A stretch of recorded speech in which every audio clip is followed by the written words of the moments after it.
Get ready, everyone. Angelina Eng is back to tackle made-for-advertising sites, AI in marketing, and the elusive quest for perfect ad measurement. Now, brace yourselves for our second episode of the Mad Women series and the 50th episode of Adotat. We're celebrating in style with the brilliant and irreverent Angelina Eng. Deserves to win when it matters most. Facing multi-billion-dollar bet-the-company litigation. No problem. That's why we're here. Troutman LLP is a true powerhouse. All right, folks, brace yourself because we got a heavy hitter in the digital ad world making her second appearance on the show. As part of our Mad Women series, welcome back Angelina Eng, the VP of Measurement, Addressability, and Data Center at the IAB. Angelina has been slaying the digital marketing game for nearly 30 years and is here to drop some serious knowledge bombs on us. Angelina, it's fantastic to have you back in the hot seat. Are you ready to dive into the digital dumpster fire that is the ad industry? I first off, I love you. I love your whole series, and I think it's just so relevant because the measurement, addressability, and data center is also known as the MAD Center in our tagline. Our unofficial tagline, which David Cohen has not blessed, is that we're mad crazy about data. So I want to cut to the chase. You've been talking a little bit about the made-for-advertising sites, or MFAs. These sites are like the junk food of the internet. Plenty of empty calories, but not a lot of substance. How big of a problem are MFAs for advertisers who actually want to connect with real engaged audience? I mean, who really needs a diet of clickbait and fake news? I mean, here's my point of view. I mean, it is a problem. It is most definitely a problem. It's been a problem for almost 30 years. Made for advertising has been around since the beginning of the internet, when ads first started, when affiliate marketing was a huge thing. I mean, remember Commission Junction, right? So, I mean, and then when people were able to UGC content, when people were able to create their own websites through blogger.com or Blogspot or whatever. So it's been around for a really long time. And there have been lots of people, lots of companies that have made money off of this. I don't think it's a surprise. It's not a new thing. But I do think that with the evolution of programmatic, artificial intelligence, machine learning, there are things that we can do to mitigate and minimize spending dollars on MFAs. But I think MFAs is also in the eyes of the beholder. Not everything that is an MFA is an MFA, or what looks to appear to be an MFA is not an MFA in my eyes. So how can advertisers identify and avoid, let's say, in your opinion, the bad MFAs and media buys? Are there red flags to watch out, or should we spot the MFA game? I mean, the first things first, I think there's lots of other things that we could be looking at. And that is, but I think the first thing is to build relationships with publishers, is to make sure that you know where you're running your ads, be conscientious of the types of places that you're running, looking at that domain list of sites that you get from your ad verification company. Question everything, vet them, but I don't think that creating an inclusion list or creating an inclusion list only and running only on an inclusion list is the right thing to do. One of the things that I keep talking about is around the fact that we have had such a growth in creator economy, but also we've seen lots of new, diverse, great content creators in the DE&I space, as well as local news and regular news. And we're hearing that there are situations in which, depending on who's looking at these sites, viewing them as MFAs when they are legitimately have great content, have great support, but they may not have the financial means to create a beautiful website or recode their site, or they're losing revenue and they're trying to figure out what are alternative ways that I can make money if I can't make money off of 3 ads on a page. So I need to go head to one, driving traffic, and figure out where I'm going to drive that traffic. Is it coming from social media? Am I buying Google ads? Advertisers do the same. You're hearing from publishers. Why can't publishers spend money to drive traffic to their website, but advertisers can? So it seems like kind of hypocritical. Right. So do you think it has anything to do with the quality of the content, though, that there's a way that we could incentivize quality content over clickbait? I think that I think with machine learning and AI moving forward, that there is an ability for technology to help identify good quality content. But again, I think it's in the eyes of the beholder. Tired of ads that make you want to gouge your eyes out? So are we. At Origin, we've remastered TV advertising to actually capture your attention and deliver real results. Ditch the same old, and elevate your brand with dynamic, captivating ad experiences. Expect better. Expect Origin. Look at our younger generation. I look at my kid, who's 22 years old, and the things that he watches versus what we watch.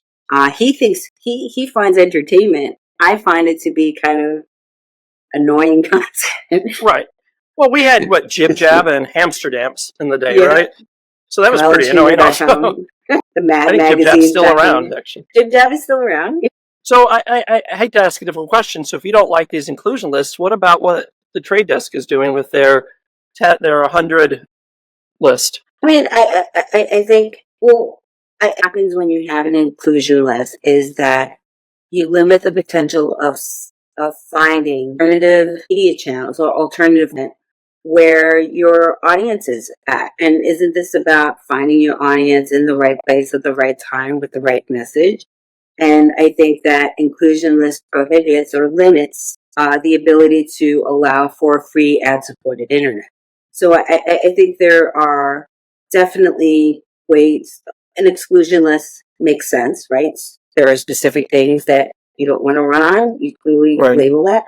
I think there needs to be some sort of scoring or weighting system that, as well as a vetting system. Perhaps we've been talking internally about, could there be some sort of company that goes out there and validates publishers and ensures that that content is unique, is of high quality, or is I would say unique. Let's just say unique, but and that is not, creating content for just the purposes of clickbait and generating revenue. So how does MFAs impact consumer trust in online advertising, or do users just not care anymore? Are we just numb to the garbage at this point? I think users are not aware of what an MFA site is versus a non-MFA.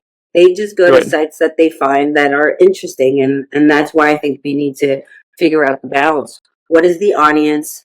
What's the opportunity to scale and reach that audience, and the ability to deliver outcomes for that advertiser? Regardless of what the advertiser, I mean, there are certain situations I completely get. I worked at Morgan Stanley. There was a certain caliber of content or what they deemed appropriate for their brand that was associated with their brand.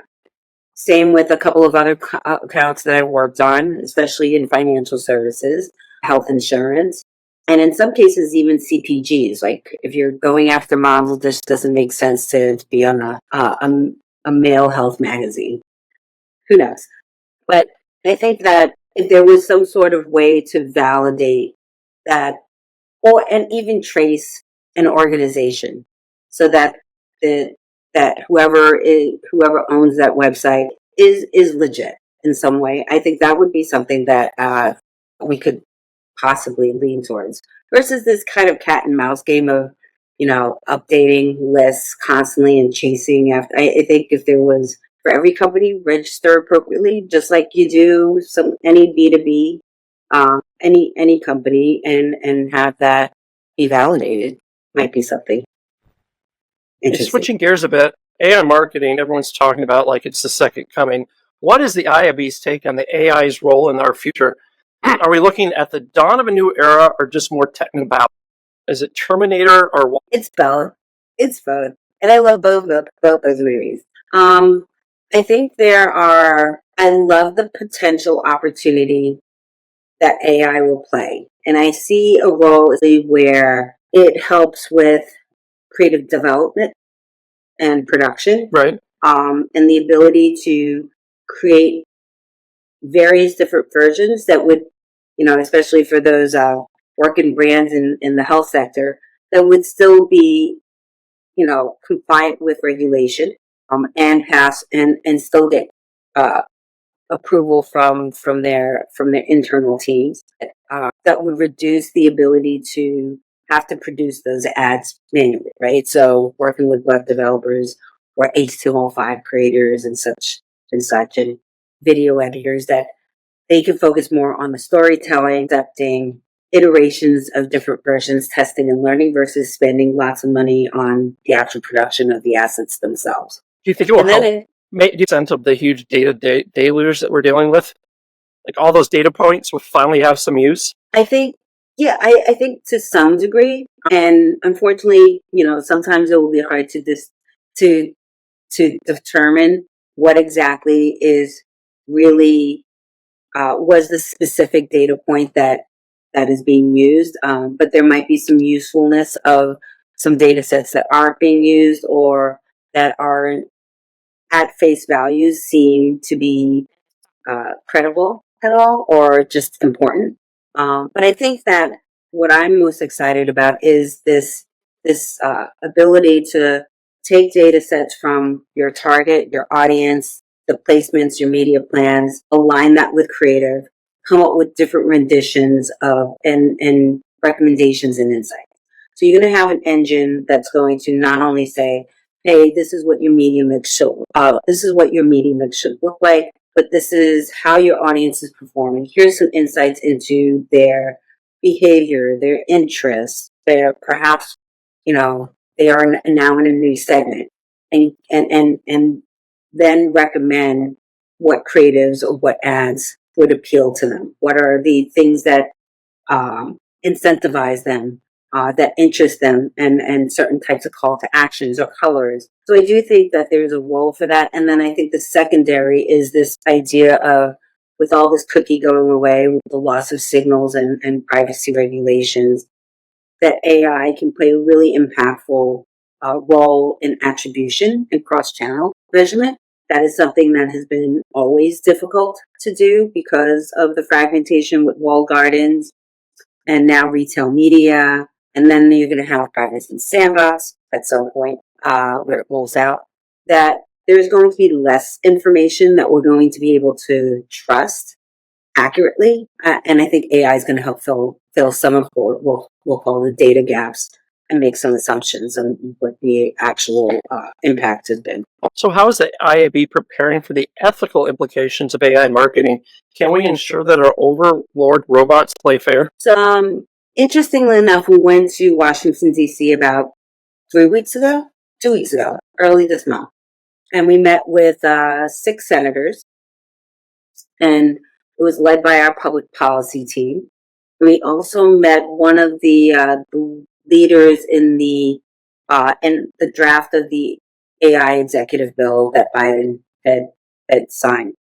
And it was very interesting that, the government is leaning in very heavily, working with various different AI creators and companies on what are the guardrails, what can they agree on. They've also, I think, met with various different international organizations or international countries and their representatives to make a pact around how does each country, how do we as a global economy approach AI. So I think that there is concern in our industry around the abuse and misuse and the bias that can come out of AI, and perhaps even from a creator standpoint, trying to figure out, do you have the right intellectual property rights to that content or the creation of whatever that output is, and that there needs to be regulation that does that. From the IAB standpoint,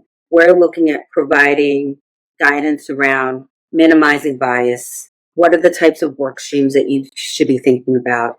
Best practices, and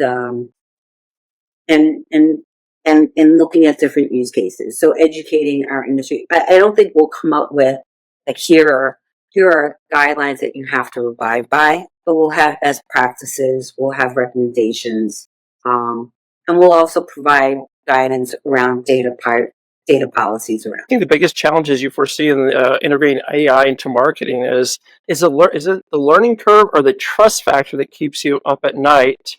Marketers need to learn to code? No, I think with AI, you don't need to learn to code, but I do think that you need to be really careful in whatever results that that has been generated by AI. These, and I think this is going to be an ever evolving thing. Fact checking for now.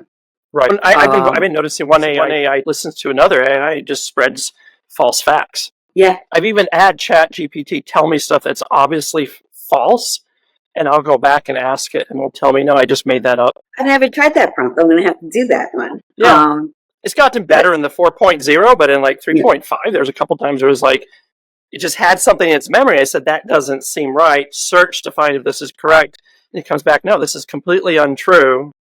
We just made it up. I mean, I know exactly what you mean. I mean, there are times where I'll upload a presentation. I'll say, just give me the 5 highlights from this, and it'll come up with stuff that was never in the presentation in itself.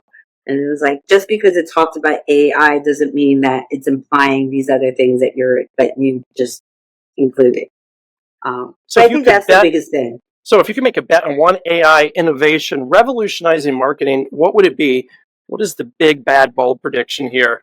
Will it be like the Minority Report or just smarter spam? I think holistically the smarter spam for now is the short branch. We'll have AI spam blockers very soon. Very soon. They'll be fighting each other. But I do. Will we get to a Minority Report? I sure hope not. No pre-crime. No pre-crime. No, I think. I don't know. What would you be arrested for if there was pre-crime? I can't say. That itself might be illegal. We don't want to go there. So let's get a little personal. As an Asian American woman in the advertising world, what has been your experience breaking through the proverbial glass ceiling? Do you ever feel that you're like playing expert mode in a game designed for beginners? I think that, at least for me, I don't know, is it because I'm Asian, but I think, and not to stereotype Asian people either, but at least Asian women, it's that we're peppy, we don't look our age, and so therefore I think, and we're considered very tactical and very strategic all the time, where people rely on us, they think we do great work, but when it comes to perhaps she's a lot younger, she may not have the experience. I think I come across that a few times in my career. So I don't look my age. I am very peppy and not eager. Most often, I'm not a very serious businesswoman, if you will. Do you consider yourself very peppy? Yeah. Snarky, peppy. Peppy, snarky. So in this circumstance, it's true.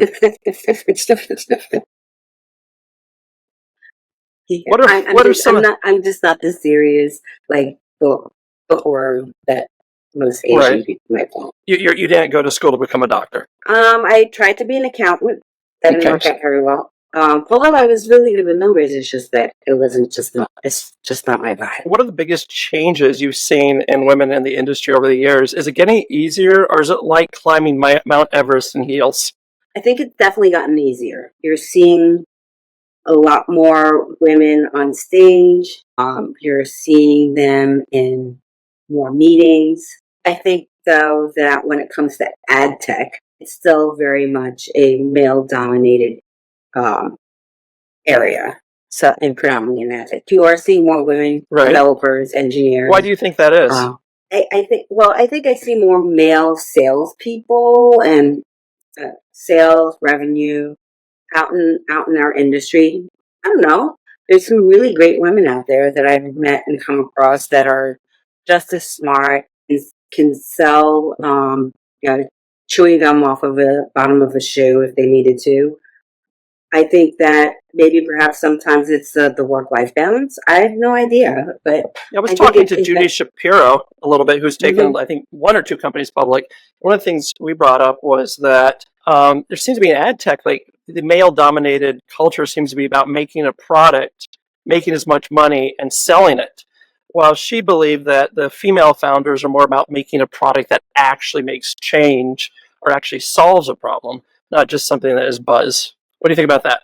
I will say that I've met some great gentlemen out there that do think the way of that, is Right. working to develop great products out there and not just to make a buck, and really do great causes. I would say one of them is Dave Rosner over at Audit. He has a passion Right. for diversity and autism and stuff like that. And he feels really passionate about that. And that's something that he has, made sure that in his company, when it comes to audience segments and looking at publisher lists and stuff, that he's helping to, bring that as offerings. So I think, and that's not the pocket or the wallet making that decision. That's from his heart. Yeah, I think their CMO Gina just won an award, right? Yeah. Yeah. So Out of I think, yeah. I mean, I think it's just I think it's a culture thing. Like, men hire men because they like to go golfing, or they just have a certain way of communicating. So I don't golf, so that's I like driving the golf cart, but that's about it. Me too. Yeah. I once ran into a birch tree as a kid driving a golf cart. All the stuff came off into the cart. So now that we've talked shop, what's your origin story? How did you get into the wild world of advertising? Was it a straight path or a winding road with unexpected twists and turns? Unexpected twists and turns. I majored in home economics at Queens College. Originally, I started off. That's actually there's a degree. There's actually a degrry in home economics. It was home economics. Now it's called life sciences. Okay. So, I know what that is. Right. But it was home economics at the time. But I was really good at bookkeeping. I liked numbers. I took several accounting courses. I always tell this story though. But I did not do really well in macro and microeconomics. I just could not get past macro and microeconomics. So I decided to take the last year and a half and focus on getting a degree and just getting out of college and getting into the workforce. Graduated with home economics, went into work for a jewelry manufacturing firm for a few months, where my father was the foreman. And how was that? That was great. I mean, it was a company called. Was it ever embarrassing working for your father? You never embarrassed you? My father embarrasses me on a whole other stuff, on a whole different level. But my father, I have such a high respect for how he kind of immigrated from China, came to the U.S., didn't speak English, decided to work in a jewelry firm, and the owner, Charles Turry, a Jewish man who saw something in my father and pretty much raised him like a son. So my father got to be foreman. I got to work for him for about a year. In this place where I got to handle 18 karat gold, the likes of Mikimoto, Tiffany's, the Beards, and so it was great. It was a great learning experience. Learning, how jewelry is being made, and then in the office working with sales and marketing people on how to sell it and stuff like that. Wound up getting a job at Y&R as an administrative assistant. For 7 different executives, and then one of those executives was working on the U.S. Army website, and then that's kind of how I got my start. After a year and a half, I asked to transfer to Young and Rubican's Brand Dial-Up, which was run by Jeff Ratner and Anthony Manson. And they took me in, and I got to do account management, project management, media planning and buying there. And then I moved on to JWT, then to Moda Media, to Cara, to now IAB. So how has being an Asian American woman shaped your perspectives of industry? Is it double the glass ceilings and double the fun? Yes. Double glass ceilings, most definitely. I think that, growing up in this industry, like I said, it was predominantly, especially in the beginning, it was mostly male executives. There was there was some, but not a whole lot of female VPs and above that you saw. And over time, that became a lot more prevalent that you see now. But you didn't see even, I would say, even 5 to 7 years ago, not a lot of them as chief digital officers or CMOs or CEOs. And now you're seeing more and more of them on stage. I look at someone like Helen Lin, who's chief digital officer at Publicis. She's a great role model, and someone who I highly respect. And so she's worked really hard to get to where she is now. So what advice would you give to young women, especially women of color that are entering the ad industry today? Is it just packing really extra thick skin? I think there's a couple of things. Is know what you're worth, right? And go after different types of opportunities that you feel fit your lifestyle, but also a company that shares in your same beliefs and that respect you. Titles to me aren't a thing, right? I mean, titles do matter, but to a degree, I think what's more important is how you feel about your work product, your role within the company. So the size of your title matters less to women? I think so. Maybe at home it's a little different, but I think so. I think it's, there's more of like, how do I make sure that I can balance my personal life and my career? Am I getting what I need out of this job while I'm still able to do the things I need to do with my family? But I also think that we're more around the nurturing and figuring out how to adapt and be flexible. But I also think there's a level of insecurity sometimes with women on when they're applying for jobs. If there's a list of responsibilities and maybe if you got to do 7 out of the 10, you may feel like you're not qualified for it. I say go for it. Just kind of reevaluate what you've done in your career. Are there things in your personal life, projects that you've worked on that have provided some sort of indication that you can actually do those other 3 things that were listed?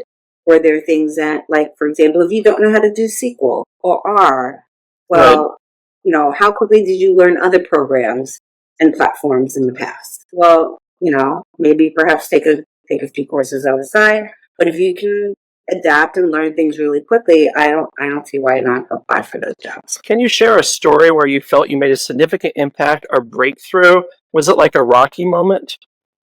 Or just more like a quiet victory? I think we talked about this the last time, but I did feel like it wasn't until I came here at IAB that I kind of took a step back and evaluated what I've done over my career and how much I've contributed and have helped people, and that continues to drive some of the things that I do, including the newsletter that I have, Angie's Career Gazette. But I've always did feel like I was never considered for, a higher executive position, maybe because I was female, and maybe because I was female and Asian. But it wasn't until That's always in the back of your mind, right? Yeah, I think so. But here at IAB, I've never felt that way. And I think, and I've had previous managers who have been super supportive. I think that the organizations that we've been in may not have felt that, hey, she's not quite a perfect fit in our little niche group up in the executive. What do you think the hardest challenge you had to overcome in your career has been? Was there a mountain you had to climb that made you want to throw in the towel? No, I think, there's been situations where I've literally broken down and cried and felt overwhelmed and perhaps not being heard. However, I would take those situations and try and switch my mindset. And so every time I switch my mindset, like I literally there was a certain period of time when I would say back in 2005 where each month it was just really stressful, the accounts that we worked on, and having to do media plans over and over and over again and not satisfying the client. And I just wanted to kind of ask the clients to resign and walk away from our agency or put me on a different account. But I always had to do like, this month is going to be a better month. I'm going to have a reset, and then things would get better, and then it would get back to the same old routine. But at the end of the day, it was around, you know what, I'm going to take matters in my own hands. And if I'm not really happy here and I don't think that my management is really supporting me, I need to leave. I need to move. I need to grow. And thankfully, I had and still have, a great group of friends, a great networking group of people that I can go to for advice and for career opportunities.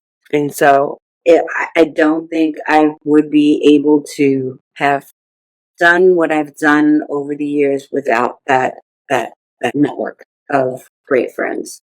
That includes Walt Sherrick, Richie Glassberg, Mark Goldberg. Those are three gentlemen who are not Asian female, but Right. but they've been super advocates of my career, and so I really appreciate that. So outside of advertising, what are your passions and hobbies? Do you have a secret talent or hobby that keeps you sane in this crazy industry? So I do a couple of things. My husband I don't talk about my husband a lot. My husband, we've been together for 30 years. He was in the 82nd Airborne and 101st Cavalry. He was a jump master. I gotta get this right. He wasn't a ranger. He was a pathfinder of long range surveillance. I got in trouble for calling him a ranger, even though being a ranger is great. It's just he wasn't a ranger. And so we've done a lot of outdoor things. We've gone hiking, mountain climbing, rafting, lots of fishing. So that's a lot of, and most people wouldn't view me as someone who's outdoors and get my hands dirty. Right. And on the other side, I play the piano, I play the flute. I didn't know You're a how to flautist. play that. Yes, Wow. I am. Little one or big one? The Piccolo big or? one. Okay. The silver medal kind. Has your husband ever wrestled a bear for you? No, not a bear. We've one of the things that was interesting was we would be able to camp out in Bear Mountain. So Right. and so we fought off a lot of ticks. Right. In upstate New York, right? I mean, Yeah. and Yeah. you just take In the. Westchester. I'm sorry. In Westchester. So Oh yeah, you take the 9A. Prospect Parkway up, and you can go right up there, right? I think they They have cabins there. I remember. You can Oh, rent we these. didn't do cabins, so we were Oh. in Bear Mountain, because he Okay. was in the military, so we were able to do some camping. It's nice near the West Point. Yeah, I know where that is. Camp Very Smith, nice. West Point. How do you stay motivated and inspired in such a fast-paced industry? Is it coffee, adrenaline, or do you have a personal mantra? Coffee helps a lot. Right. Definitely coffee. I don't know. I just love this industry. I love the fact that even though our industry, like just being on the agency side, like there are still problems that we haven't solved that have been around for 30 years, right? So lots of manual work, collaborative measurement, but it's there's something different all the time. So, which I think is keeps me on my toes. And it could be anything from new technology to privacy regulation to new types of channels and devices that are coming out. So what I love is the fact that this industry is like a big puzzle, and we're always trying to solve and put pieces together. And lots of times they keep crumbling, but then you have it evolves into a new puzzle piece. So I kind of like that whole concept, and so it's interesting to me to learn new things. I mean, I don't think I've understood privacy regulation as much as I do now. Like, I didn't care Right. about that. I probably wouldn't have cared about it if I was still on the agency side until now. So what do you think the biggest change in the ad industry is since you started? Is it like day or night, or has some things changed, stayed the same? Lots of things still stay the same, but I think that technology is the one thing that is evolving. I think that what brands want, how publishers think about monetization, what the agencies are trying to do to service clients, that hasn't changed. And there's still lots of internal politics and challenges that companies face. There's always a lack of funds or a lack of resources. That hasn't changed. But I think that technology in itself has changed a lot. And I don't know if the people in our industry is evolving as quickly as the technology is. But I also think that things such as privacy regulations and privacy sandbox and all these things that are influencing our industry is having a significant impact that I think our industry or the people in our industry are starting to realize. About a year and a half ago, I don't think as much. I think it's starting to hit them. And I think that companies need to pay more attention and lean in on what those outside factors are going to look like and how it's going to affect their business. Because not only is it going to affect their business, I think it's going to affect our economy, both on a national level and on a global level. And there's going to be more downs than ups in the next 2-3 years. And so we're going to need to brace ourselves, but it's also an opportunity for new, different, innovative solutions to come out into market, and I'm excited about those. So if you could change one thing about the ad industry, what would it be? Do you have a magic wand for industry problems? The biggest problem that everyone keeps talking about is measurement and attribution. Like Right. if there was a way to... You want one standard to rule them all? No, I don't think one standard. I think if there was like some sort of ability to help provide marketers with with a lot of the answers that they keep asking for, which is what is the overlap of audiences? Let me make sure that I have full transparency and I can trust the inventory that I'm running my ads on. And then making sure that the decisions that I'm making that it's driving outcomes. Those are the three things, but that is most important to marketers. And so we could solve all that. I think it would be great. However, I'm also thinking that I don't think they would be satisfied, even if they did get the answer, and that they would always find fault and wanting more data than necessary. So looking ahead, what's next for you? Any big goals or dreams still on the horizon? Are you aiming for the stars, or is it all about enjoying the ride from here on out? For me, it's about enjoying the ride from here on out. When I say enjoying, I'm also talking about the excitement of helping to contribute to the future of what digital advertising is. I mean, doing it for 30 years, I probably can do it for another 15 to 20 years. I think it's going to continue to excite me, continue to motivate me, but at the same time, I have no aspirations of being, a CMO or running a company. I like the problem solving. I love the camaraderie and the seeing organizations work together. I love seeing people where they just learn something, their eyes glow and glisten and realize that, hey, I can do this. I can, and I just learned something new and this is really, really cool. Or here's a new tech. So to me, it's enjoying where it's going and being just part of the ride. Thanks for tuning in to our second episode of the Mad Women series and our 50th episode of Adotat. We couldn't have asked for a better guest than Angelina Eng. She's a digital marketing powerhouse and one of our absolute favorites. Her insights and wit make every conversation a blast. And we're already looking forward to having her back. A huge thank you to our sponsors who make this show possible. Shout out to Troutman Amin LLP, the go-to law firm for all things advertising, TCPA compliance, and privacy regulations. They've got your back.